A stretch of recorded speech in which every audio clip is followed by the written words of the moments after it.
All right, let's dive in. We're about to explore a pretty chilling philosophy, one that comes from the source material, the Symphony of Collective Malice. And I gotta warn you, this one is dark, so brace yourselves.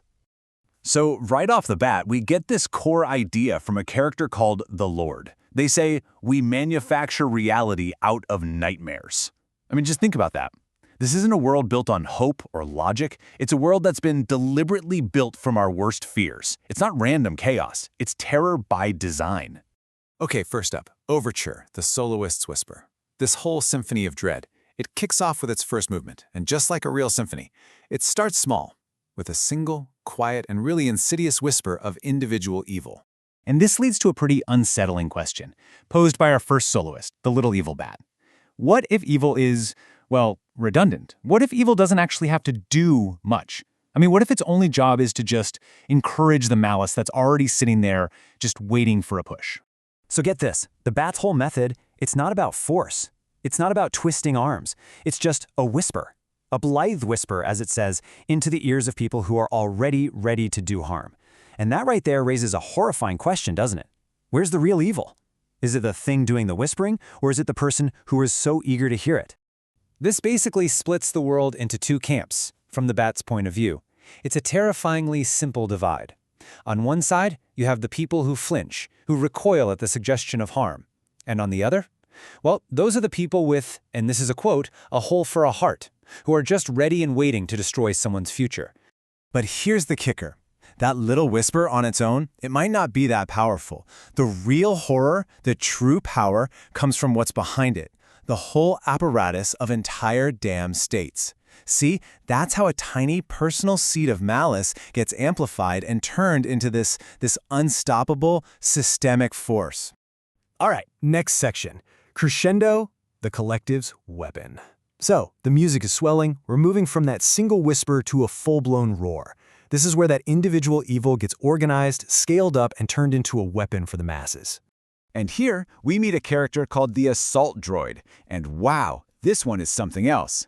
It basically cheers for this whole idea. To the droid, a collective isn't about safety or community. No, it's a license. It's permission to kill and hurt people without any consequences.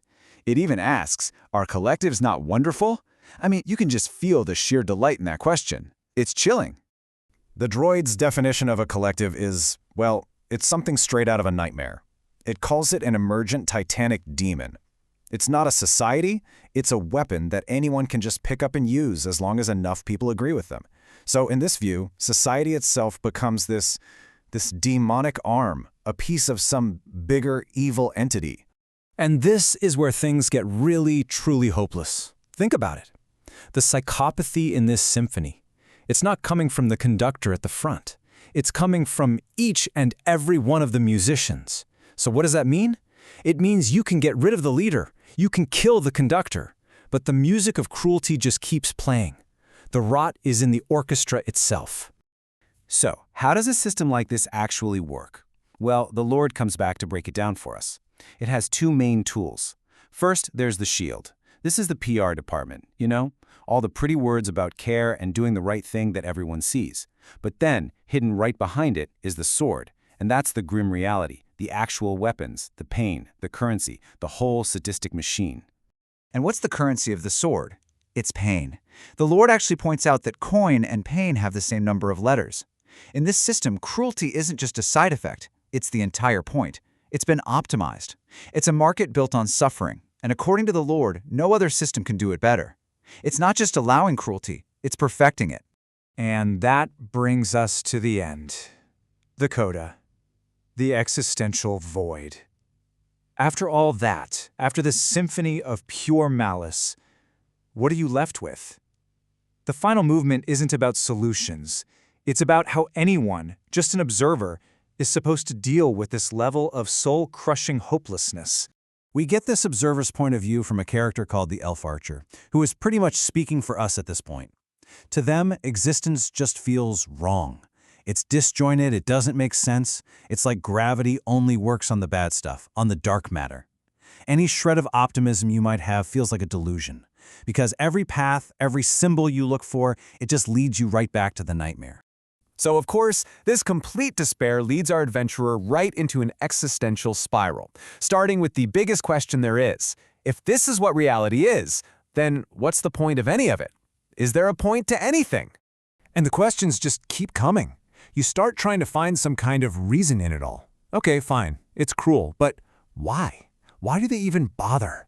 It's this desperate attempt to find logic in a system that seems to run on nothing but pointless, relentless cruelty. Which leads to maybe the bleakest thought of all.